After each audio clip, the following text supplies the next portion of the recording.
Bonjour à tous et à toutes. Des explications pour l'activité comment calculer une consommation d'énergie électrique et plus précisément pour une chambre d'adolescent. Pour cela, vous devez impérativement lire tous les documents et surligner les informations qui vous paraissent importantes. Dans ce premier document, on vous parle de la facture d'électricité. Bien comprendre de quoi il s'agit. C'est ce que vos parents payent par rapport à la quantité d'énergie électrique que la maison a consommée. Donc là, la facture est de 993,31 €. On vous donne l'index de début de période, l'index de fin de période, ce qui va permettre de calculer en faisant 10 972 moins 5 841. Et la famille a donc consommé 5 131 kWh d'électricité du 14 octobre 2016 au 13 octobre 2017. Il y a bien sûr des abonnements plus des taxes auxquelles il faut rajouter aux 802,49 € de consommation. On vous rappelle gentiment ce que c'est qu'un compteur électrique. Il s'agit donc d'un appareil de mesure. On redonne la formule reliant l'énergie électrique transférée à un appareil par rapport à sa puissance et par rapport à son temps d'utilisation.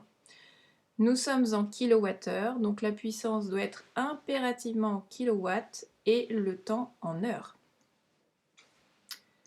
Concernant le document 4, on vous parle de consommation et de gaspillage électrique.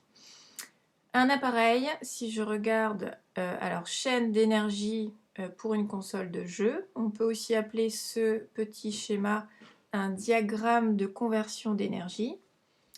On a l'énergie qui arrive de la prise électrique, énergie électrique bien sûr, que la console va transférer, même convertir en deux autres énergies, énergie lumineuse et énergie thermique, puisque vous l'avez déjà constaté, quand on touche une console après l'avoir utilisée, elle est chaude. Alors, on parle de consommation électrique, ça désigne un transfert d'énergie électrique. Elle est utilisée donc par un appareil qui va recevoir l'énergie électrique et qui va la convertir en autre forme. Mais attention, un appareil électrique en veille, c'est-à-dire qu'il est branché mais n'est pas utilisé, il va quand même consommer de l'énergie électrique. Donc si vous regardez autour de vous, vous avez sûrement des appareils où il y a une petite dalle lumineuse qui est encore visible. Ça veut dire que votre appareil est en veille. Et il se peut d'ailleurs que si on laisse longtemps un appareil en veille, il va même parfois consommer plus que s'il était en fonctionnement.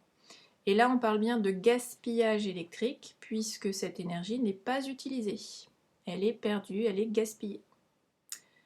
Alors, dans cette activité, le document le plus important est bien sûr la chambre de cet adolescent, et plus précisément les appareils électriques qui sont utilisés. Sur une année, vous avez donc la puissance de l'appareil et vous avez le nombre d'heures.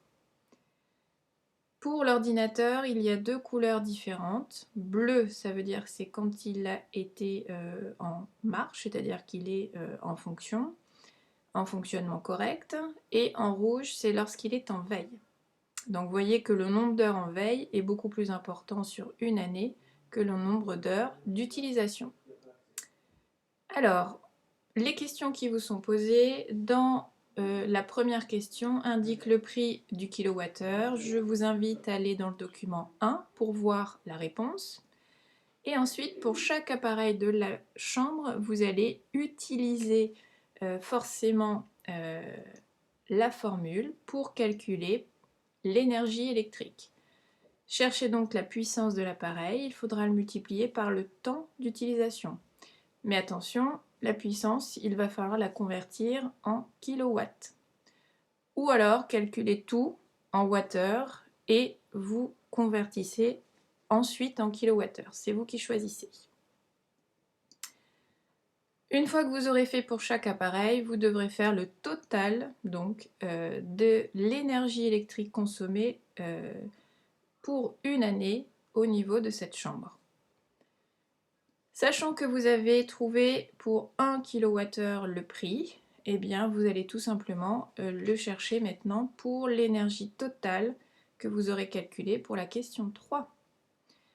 Et petite dernière question, voilà, comment peut-on éventuellement réduire sa facture d'électricité? Essayez de trouver quelques solutions.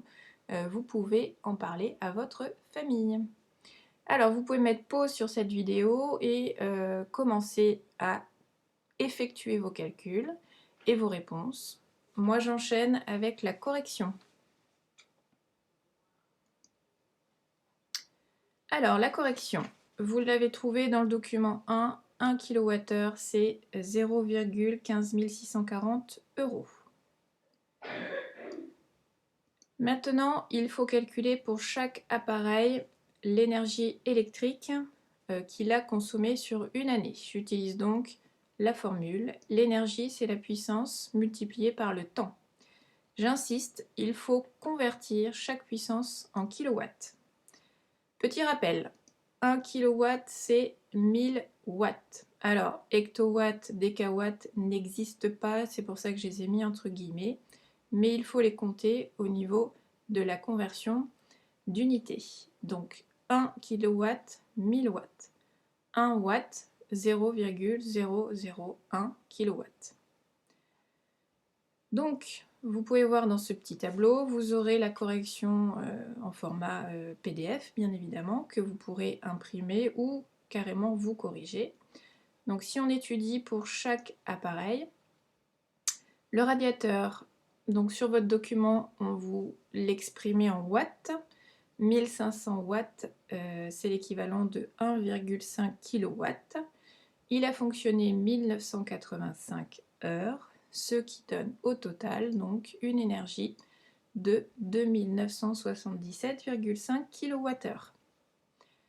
Il suffit de faire la même chose pour la lampe de bureau. On obtient 56,21 kWh. La même chose pour la lampe de chevet. On obtient 4,745 kWh. Pour le chargeur, cette fois-ci, du smartphone, 1,825 kWh. L'ordinateur qui fonctionne normalement, 72 kWh. Et s'il était en veille, 26,28 kWh. Alors, comme je vous le disais tout à l'heure, vous pouvez aussi calculer l'énergie pour chaque appareil en watts-heure, puis le convertir en kilowattheure. L'énergie que vous trouverez, il faudra donc diviser par 1000. Question 3. Il faut avoir l'énergie électrique consommée par tous les appareils. Eh bien, si j'additionne toutes ces énergies, j'arrive sur un chiffre de 3138,56 kWh. Alors, il s'agit d'un petit produit en croix.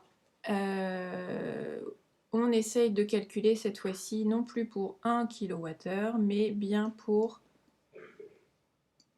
3138,56 kWh. Donc j'ai simplement multiplié par le prix unitaire, qui est de 0,15 640. Et j'obtiens donc un résultat de 490,87 €. Voilà la consommation d'une chambre de cet adolescent au niveau énergie électrique. Alors, quelques solutions, mais j'ai mis trois petits points, hein, bien évidemment, il peut y en avoir d'autres. Ne pas utiliser une lampe en plein jour, hein, ça arrive très très fréquemment. Vous y voyez très bien, pas besoin d'allumer tout le temps une lampe. Si nous sommes en hiver et que le radiateur fonctionne, eh bien pendant la journée, essayez de le baisser. Nous ne sommes pas dans la chambre ou dans la pièce. Ça fait des économies. Éteindre l'ordinateur au lieu de le mettre en veille. Alors je sais que c'est embêtant parce qu'il faut à chaque fois le rallumer, mais ça fait des économies d'énergie. Voilà, j'espère que vous avez tout compris. Vous pouvez, reprendre bien évidemment avec la correction que je vous mettrai, directement sur Pronote. À bientôt et prenez soin de vous.